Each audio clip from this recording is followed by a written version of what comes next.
Hey everybody, my name is Sarah. I'm so incredibly honored that you are tuning in to the Own Your Fight podcast. This has been a dream of mine for years, and I'm so incredibly honored and grateful to be kicking off this journey with you today.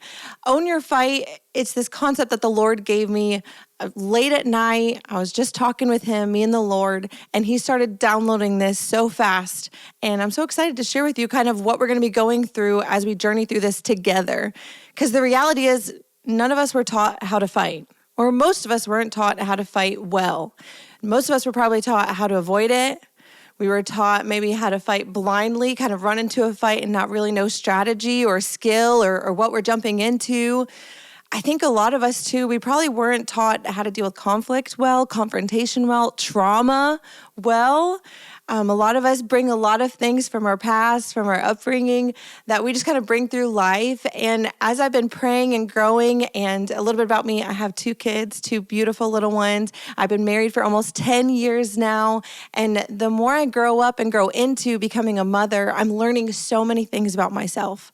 And one of them is that I think a lot of us, at least just for myself, we bring so much into life from what happened to us, and we never actually deal with it. And so we're living our life reacting to thing after thing to thing. We're reacting to our kids because of something in our childhood. We're reacting to our spouse because of something. We're saying no to really good opportunities because of something. We're being afraid to step into something because of something from our past. And a lot of us don't feel maybe like we're in a fight, but listen, just being fully transparent, we're all in a fight of some kind. We're fighting against our trauma. We're fighting against the abuse that happened to us. We're fighting to be a great spouse. We're fighting to really represent the Lord well. We're fighting to be who we feel like we are made to be, who are created to be. And it's not just an easy path. It's a fight. And I think for so long in my life, I just let the fight happen, and I really wasn't putting up much of a fight back. I was letting the punches come and just kind of saying, oh, it's okay, it's fine, everything's good. I'll just kind of, make lemonade out of these lemons that I keep getting. And I've really been challenged the last couple of years, especially since becoming a mom, to really own the fight and own the space that I'm in, because I get one shot at this life. The commonality all of us in humanity have is that we get one shot. We get one chance at this life that we're given. And I'm tired of just floating through the space that I'm in, floating through the days and let life happen. And I'm also tired of seeing that happen to friends of mine that have so much potential. And once I had my daughter, I decided she is not going to be that way. She is not going to be someone that lets life happen to her. I want to teach her how to respond and not be violent and aggressive, but really know who she is and know how to respond to things that happen to her in life. Because a lot of us, we do one of 3 things when a fight comes. We avoid it completely. We act like it's not there. We run in blind with no strategy, no system. We're just kind of going through the motions. Or we just assume we can't win. And we just assume, well, it's not worth trying anyway. I'm not going to come out on top. And I think for all of us, if we took a second, at least for me, we fit into one of those 3 categories. Or maybe we fit into all of them at some point or another. I really remember so many times, a lot of the framework for what this came from and what was birthed from this. I remember growing up, and before I became a mom, I decided to go through counseling because I wanted to make sure I was the healthiest version of myself before raising another human being. And in counseling, they go through what's your story, what happened to you when you were young, what's your why, what motivates you. And I remembered and was brought back to a very specific memory. Y'all remember those parent-teacher conferences in school? They're so awkward when you're a kid. You're sitting there and your mom's there or your dad's there and you walk in and sit in your little seat and the teacher sits across from you and they tell you about how you're doing. And I remember one so distinctly in elementary school. I walked in, I sat down with my mom, and the teacher said, your daughter, Sarah, is so quiet. Sometimes I don't even know when she's in the room. And I know she was meaning to just say, I'm polite, I'm well-mannered, I'm kind, whatever, I know the intention was good. But that marked my life. That marked everything from that moment forward. I was afraid to add something to the space around me because I was the quiet one. I was afraid to kind of make ripples in any space that I was in because I was the one that was supposed to be in the background and that people don't really know when I'm there. I'm supposed to be a background support to everybody around me. And I really didn't realize till later on in life how much that scarred me and how much that became the midst that I was fighting my life through is that filter of I'm the quiet one. I'm the one that people aren't supposed to know when I'm in the room. I'm the one that kind of comes in and you don't know when I come in and you don't know when I leave. And it so marked my life. And I didn't even realize it. I would be the person that would apologize for things that were never my fault. We'd be in a line and I would apologize, for being in front of the person behind me. If I accidentally touched something, I would apologize for, I'm so sorry if I was in your way, or, if I was running late, it was always my fault. If someone else was running late, I said, I'm sorry, I probably gave you the wrong time. I just had so many things about my personality that picked up from that one thing that was spoken over me. And I don't think I'm the only one that would say that. I don't think I'm the only girl that gets that. I don't think I'm the only person, only spouse, only friend that would probably start analyzing my life and realize, that's actually a reaction to something that happened to me. Oh, that was actually a reaction to something that somebody said about me. And what we don't understand and don't realize most of the time is that all of those things mark us, and we continue in our life to try to push forward without actually understanding the fight that we are in for victory over those things that have been spoken about us. For owning the space that we have been given by God to be all that He's called me to be, we have to actually own the fight. You don't get to run away from it. You don't get to avoid it. And what is really scary is you can't just run in blindly and just, think you know everything and don't have a strategy and a plan. Because then you're not actually, all of those things, the problem with all three of those is that you're actually not dealing with the problem. You're not dealing with what that person said about you. You're not dealing with how you view yourself. Listen, if we're being honest, even going into recording today, there were so many times that I wanted to run the opposite direction, hide underneath, a rock somewhere and just exist. And not actually have people see me, not actually do the assignment God had on my life, not actually take the time to add value to the space around me. And I was just so tired of living that way. And I really think with all of this, it's a faith step for me, but I hope for you too, that this is a journey that you can begin to start owning the fight that you are in. What space are you in? What season of life are you in? Are you fighting to become the best version of yourself going into college and figuring out your major? What am I put on this world to do?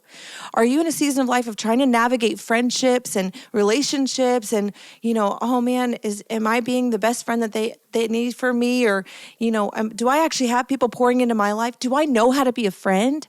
Do I know how to care about other people? Which sounds so silly to say, I get it. But I don't know how many of us have actually been taught healthy ways of having relationship. I don't know how many of us have actually been taught how to have healthy conflict and definitely healthy conflict resolution.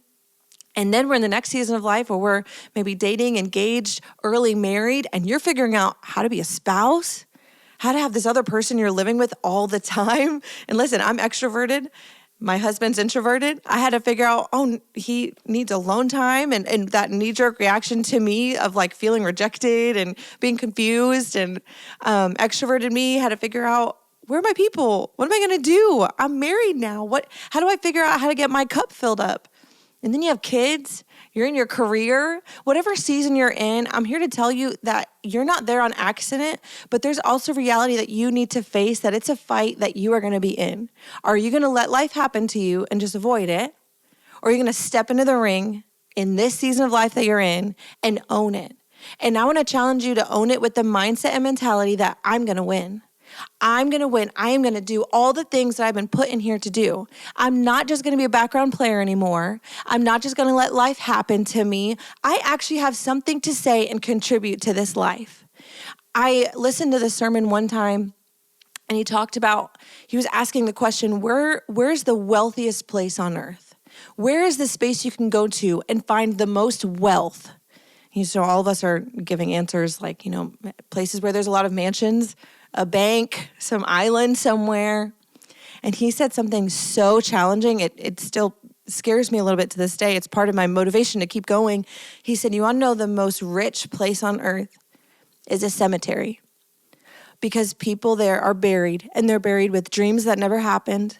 They're buried with businesses that were never started, with relationships that ended before they should have, with goals that they wrote down somewhere but never tried to accomplish.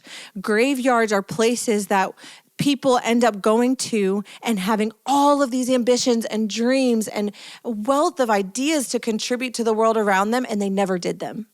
And his challenge was, are you going to live like you're actually alive or like you're already in the grave? Are you actually going to say, no, when I get to the point that I get to meet Jesus one day and I'm at the end of my life, I want to do it empty because I did everything in me to add something to the world around me. This breath in my lungs, this oxygen that God has given me for this season, I actually want to do something with it. I want to make the most of this life that I've been given because it's so precious. I don't want to die still with stuff inside of me. I want to die empty because I know I did everything I could to add value and just do the calling God put on my life, live my life to the fullest potential. And to do that, to get there, I actually have to own the fight that I'm in. I actually have to deal with the stuff that I don't want to deal with. I actually have to deal with the things that happened to me in my past. And for me, because of that and having to deal with what that teacher said to me, I'm forever changed. I mean, my husband would tell you, people around me, people that know me, they would say the same thing. I am not going to be the one that's quiet sitting in the background anymore. You're going to know if I'm in the room. My husband, like I said, he's introverted and he laughs because if we're just sitting on the couch, I'm like, oh, well, we're going to talk about something. I'm not that person anymore. I'm not going to apologize for existing anymore. I have dealt with a lot of that trauma and a lot of that, even the aftermath of insecurity that came from that, not knowing who I was. And what we're going to be talking about, I don't have it all together. You'll learn that real quick if you join on this journey with me for a couple weeks. I don't got it all together, but I have dealt with a lot of things and I've actually fought through a lot of things to the other side. And we're going to have some friends that we're going to bring on to talk through different areas of life. This isn't just about trauma. It's also, how do you own your strengths? How do you own your story? Have you actually taken the time to think about what has happened to you up until this point? Have you written it down? Have you dealt with it? Or you just kind of avoid it? Assume, well, I'm never going to get over that. I'm never going to get healthy. And I'd question, maybe you'd look around and you'd see the fruit of that in some of your relationships, some of the ways you might think about yourself. So I really want to go through this and even owning your faith, owning your purpose. What are you put on earth to do? It's bigger than you. You actually, if you've never heard this before, can I tell you, you're not an accident. You're made on purpose to do something just that you can do. You're made on purpose for a purpose. It's what our church says all the time, but it's actually true. You're put on this earth to do something amazing. You have gifts in you. So we're going to talk about how to own your gifts, owning your strengths, owning your voice. I think, I am a woman, so speaking for a lot of women, I think we haven't been taught where to use our voice and then how to use it well, how to exist in this world as a woman and understand what a gift that is. It's not something to apologize for. And it's not something that's weak either. It's not something that's supposed to be like, oh, I'm just shy. No, girl, listen, own the fact that you were born. Own the space that you're given. Own the fight in front of you. Decide preemptively that you're going to win. Owning your mental health. A lot of that has so much to do with even rhythms that we have for ourselves. How are you taking care of yourself? We're going to have some guests talking about owning your health, owning that journey and what that looks like for you, owning your circle, your community. You actually get a choice. It's so funny. My friends get so frustrated with me because I am not a feelings girl. If you're going to start a conversation with me with, oh, I just feel, okay, cool. You can feel all the things. My frustration is we all have feelings. What are you going to choose to do with what you're feeling? Because you actually get a say in it. So many of us had a lot of things happen to us that we had no say in. What people said about you, what your parents did to you, said to you, how they treated you, what that teacher said about me, what they might have said to you. We don't get a choice in what happens to us. So we're allowed to have feelings. God created you to have feelings. But what are you going to do now with all the things that have happened to you? I'm that person right away. I'm like, oh, okay, cool. I'm so sorry that happened to you. What are you going to do about it? And some of my friends are like, well, I'm not going to talk to you again.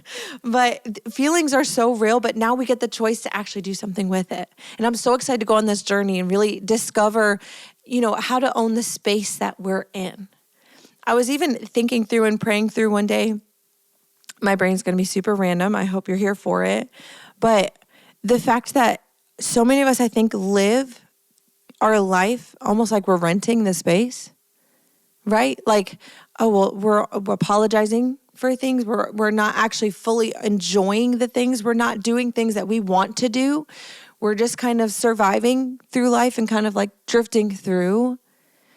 We have an incredible opportunity to be on staff at a church, and we get to love so many people and hear so many incredible stories and watch people who have walked through things that are so heavy. And what I love getting to pull out of people and speak over people is the fact that, you know what? Why don't you make something better than what happened to you?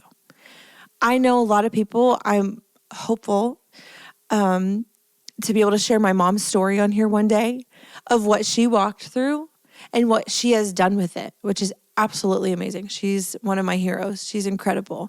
But hearing stories of people that so many awful things happened to them, but they didn't stop there. They owned it. And they came out stronger.